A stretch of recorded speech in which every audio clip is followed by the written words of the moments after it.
fait quelques faux pas. Ne plus rien dire, bébé, je crois qu'il faut pas. Un jour on en aura marre d'essayer. Le silence finira par gagner. Dengeni, ni ni ni ni ni ni. Dengeni, ni ni ni ni ni ni. Dengeni, ni ni ni ni ni ni. Dengeni, ni ni ni ni. Ok, bah Kenyon, comment ça va? Ça va, merci. Tu viens de sortir ton album Data. Ouais. Tu avais sorti Quarantaine récemment, mais sinon ça faisait très longtemps que tu n'avais pas sorti de projet aussi important. Ouais. Bah, est-ce que tu voulais avoir une nouvelle direction? Est-ce qu'il y a tout un délire un peu logiciel ou on entre dans un programme, tout ça? Est-ce que tu peux nous en parler? Ouais. Bah déjà musicalement, c'est sûr que forcément il y avait des nouvelles ambitions parce que j'évolue musicalement. Et puis après, c'est vrai que la DA autour du projet, ouais, je me suis rendu compte que c'était beaucoup des souvenirs, en fait, des moments de vie, des tranches de vie, tu vois, chaque son, quoi. C'était pas forcément un truc ancré au présent, c'était très des trucs qui m'étaient arrivés. Et donc, du coup, bah ouais, j'ai voulu créer un habillage autour de ça, quoi, tu vois. D'où le délire un petit peu data, un petit peu programme, un petit peu souvenir. C'était un petit peu la DA du truc, quoi. Projet Data, début du téléchargement. Je déteste entendre le réveil sonner. Et entamer ces journées où tu n'es plus là. Ces temps-ci j'ai sonné. J'ai fait à peu près tout ce que chez moi tu n'aimais pas. Est-ce que tu parlais de revenir, enfin, retransmettre les émotions à travers la musique afro, tout ça? Ouais, ben, c'est ça, c'est... En fait, et puis moi j'ai toujours eu ce truc-là de faire beaucoup de choses différentes, très marquées. Et donc du coup, je trouvais l'image intéressante de marquer vraiment chaque son comme un souvenir et presque une DA à part entière, quoi, tu vois. Donc c'est pour ça que je trouve intéressant de le marquer comme chaque morceau et tu vois, tu peux l'imaginer dans un programme vraiment que t'insères, quoi. Tellement des fois il peut y avoir des petits écarts entre des trucs beaucoup plus urbains et des trucs beaucoup plus afro, quoi. Bien sûr, ouais. L'intro elle est très puissante, donc je trouve que ça m'a fait dire que t'es vraiment arrivé en mode patate dès l'intro, Ouais. et après t'es revenu tranquille sur tout le projet. Ouais, en fait c'est parce que le concept il va s'étendre sur d'autres projets. Okay. Donc c'est pour ça aussi que qu'il n'y a pas forcément de point final dans ce projet au concept, tu vois, et que je l'ai laissé assez ouvert, tu vois. Et puis en même temps, je voulais pas aller trop loin dès le premier projet sur le concept, parce qu'au début, ce qu'on avait écrit, c'était vraiment beaucoup plus barré. Et à un moment, on s'est dit, faut peut-être lever le pied. En fait, je voulais qu'il y ait un bon équilibre entre une musique consommable facilement pour les gens qui n'ont pas envie de rentrer dans le film, et en même temps laisser des petites pistes pour ce qui peut éventuellement arriver plus tard, quoi. Ok. Ouais, c'était...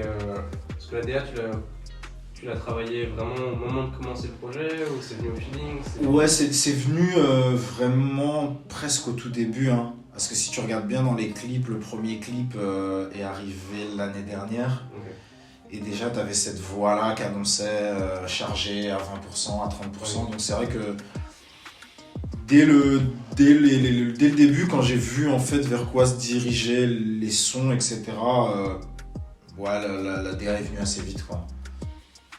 Ok. Parce que toi, quand tu parles de retransmettre tes émotions, c'est pas que tu voulais remettre la musique dancehall, tout ça à la page, c'est quoi le truc? Non, en fait, la couleur musicale et le propos sont pas forcément liés, tu vois. C'est-à-dire que quand je parle de souvenirs et d'émotions, c'est plus par rapport au propos, tu vois. C'est-à-dire qu'il y a toute une partie de l'album qui est beaucoup axée sur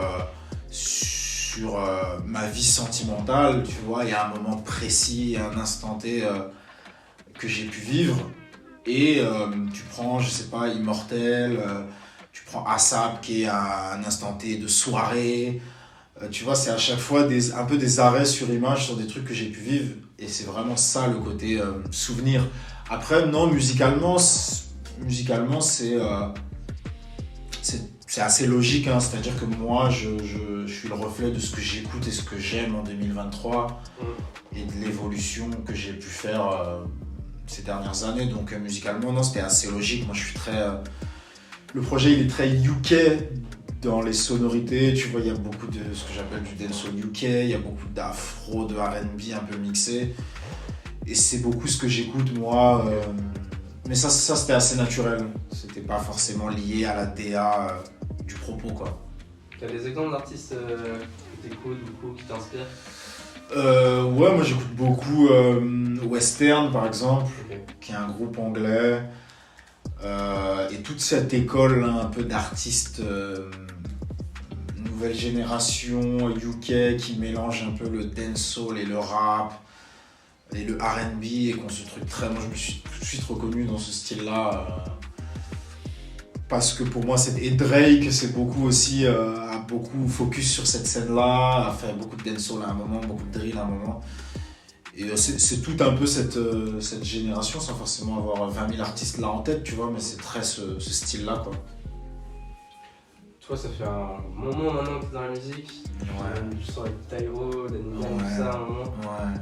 Comment est-ce que c'est arrivé, ces premières connexions, quand t'es vraiment entré dans la musique? Comment est-ce que tu t'es créé, fait cet univers autour de toi?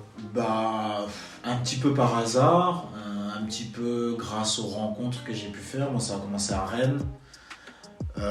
J'ai commencé, j'avais déjà un petit peu deux univers, c'est que j'étais très rap d'un côté via mon entourage proche et l'environnement dans lequel je viens.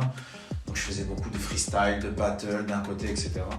Et il y avait tout un autre aspect qui était beaucoup plus son de système, reggae, dancehall, parce que j'étais en groupe et qu'il y avait des gens qui étaient beaucoup plus influencés par ce style-là. Et d'un côté, moi j'ai pu rencontrer Tyro via ce son de système. Par rapport aux dates qu'ils faisaient, les connexions qu'eux ils avaient. Et Danny Dan, j'avais pu le rencontrer via l'autre côté, parce qu'à Rennes, je connaissais des mecs qui organisaient une compile et qui avaient le plug, etc.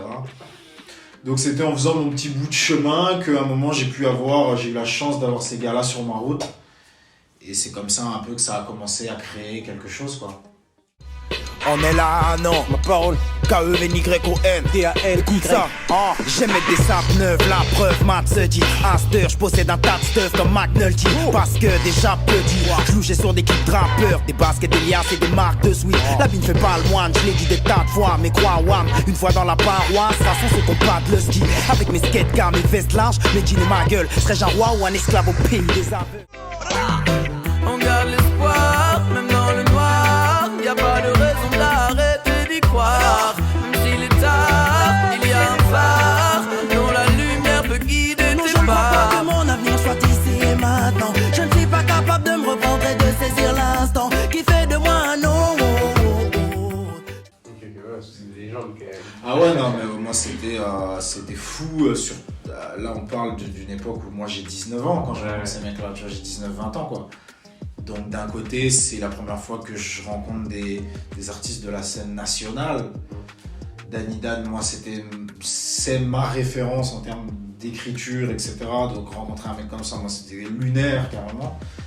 Et puis Tyro, bah, c'est pareil, c'était quand même, moi je le connaissais, c'était quelqu'un en France, c'était une voix qu'on connaissait, quoi, tu vois. Donc moi, c'était fou pour moi de rencontrer des gars comme ça. Ouais, surtout Tyro dans la musique dancehall et tout. Ouais. C'est une influence de ouf. Ouais, c'est clair. En France, c'était et c'est une référence. Donc pour moi, c'était incroyable de croiser ces gars-là en tout début de chemin, quoi. Tu vois, donc c'était une chance. T'as signé chez Ballast Prod l'année dernière. Ouais. Du coup, c'est ta première sortie avec eux? Ouais, c'est la première sortie, ouais. Ok. C'est la première sortie. C'est pas la dernière, mais c'est la première. C'était important pour toi de signer en indé? En tout cas, c'était important de me sentir bien entouré. Alors après, qu'ils soient indé, que ce soit ou pas, c'est pas tant le propos, tu vois, mais c'est vrai que c'est des gens avec qui on parle le même langage, musicalement et artistiquement. Et ça, pour moi, c'est vrai que c'était le plus important, quoi, d'être avec des gens où on se comprend musicalement, des gens qui aiment la musique, et des gens qui sont intègres dans ce qu'ils font, et des gens qui sont bienveillants par rapport à tout ça, quoi. C'était surtout ça pour moi l'importance de signer chez eux, quoi. Parce que du coup, c'est le label fondé par, avec un cofondateur, mais par ADH. Ouais. Là, vous avez un son ensemble d'ailleurs sur le projet. Ouais.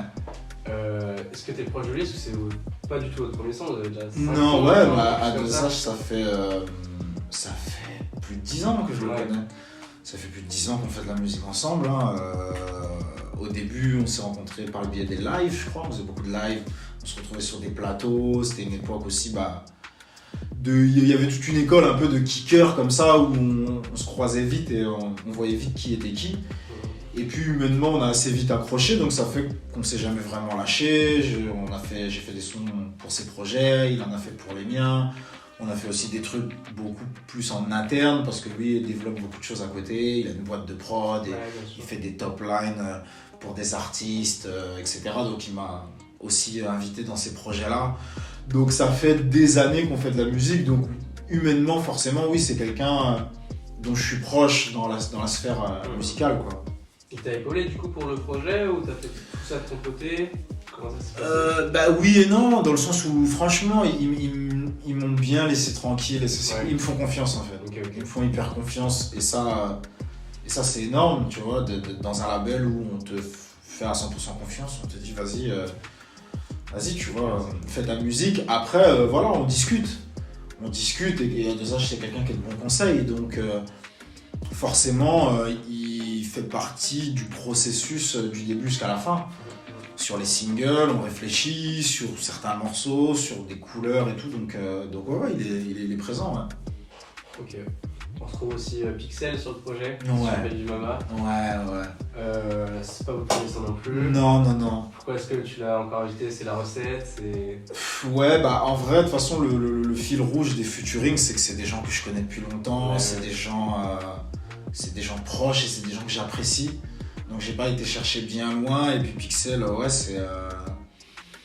Pixel, sur le coup, c'est plus mon équipe qui m'a dit ce serait bien que tu l'invites et tout. Moi, j'osais pas spécialement, tu vois, je me disais encore une fois, je sais pas, je suis pas trop intrusif, donc je me suis dit je sais pas. Et puis au final, j'avais ce son-là, je l'entendais dessus, et puis voilà, c'est... Pixel, ouais, musicalement, et humainement, on est assez proches. C'est pas le dernier son qu'on fait ensemble. On se voit souvent, donc en fait, c'est un peu cliché de dire ça, mais là pour le coup, c'était assez naturel quand même, quoi. C'est pas forcé, c'est assez facile. À chaque fois que je fais de la musique avec Pixel, c'est assez facile de manière générale. Parce que du coup, il y a aussi Jimé, que tu Ouais. connaissais aussi déjà de base. Ouais, Jimé, ça fait très longtemps aussi que je le connais. Ça fait très longtemps. Jimé, je le rencontrais, ça fait aussi pareil une dizaine d'années, quoi. La première fois que j'allais en Suisse, moi je le connais depuis l'époque de Très Sarcastique, c'était son crew, le crew dans lequel il évoluait en tout cas quand il a commencé le rap. Et c'est quelqu'un qui passe souvent à Rennes pour faire des dates et tout. Et c'est vrai que je crois que à chaque fois ou presque, quand il passe à Rennes, il passe un petit coup de fil, donc on s'est retrouvés en studio. Et donc on a fait ce son-là et c'est resté, quoi. Donc ouais, pareil, Jimé, c'est dans la même lignée, hein. C'est des gens que je connais depuis un petit moment et que je suis content sur cet album-là d'avoir des gens d'un cercle rapproché quand même, quoi. Ouais. Alors pourtant c'est quand même des grands Mais c'est ça la chance, tu vois, c'est ça qui est ouf, quoi. C'est que c'est des... Ouais, c'est ça qui est fou, c'est que c'est des... Artistiquement et en termes de ce qu'ils représentent, c'est gros, c'est conséquent, et en même temps c'est pas forcé, c'est pas des demandes par mail, quoi. Bien sûr, ouais. Donc ça c'est une chance que j'ai vraiment, quoi. Ouais, c'est trop important. Ouais, c'est cool.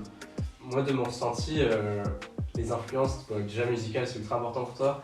Même tu as aussi tu parles aussi de différents personnages, soit réel ou fictif, tu fais des références à Batman, Ouais. à Zidane et tout ça. Ouais. C'est important pour toi d'avoir entre guillemets une certaine reconnaissance pour du coup ce qui t'entoure, oui, on en parler, mais aussi même les grands personnages, tout ce qui est construit, quoi. Pas forcément. En tout cas, les références que je fais sont pas forcément dans cette démarche-là de comment dire, de mantra ou de viser un peu des schémas, tu vois, de ces gens-là. Mais c'est vrai que j'ai un côté très geek, qui absorbe vachement. Je regarde beaucoup de séries, beaucoup de films, beaucoup de trucs comme ça.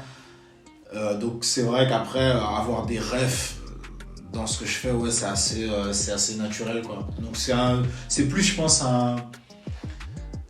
une caractéristique d'écriture tu vois, où très souvent je vais mettre des rêves, des trucs, des machins pour que ça rime, plus que le fait de me dire voilà, c'est un mantra, un objectif, tu vois, c'est plus dans ce sens-là, quoi.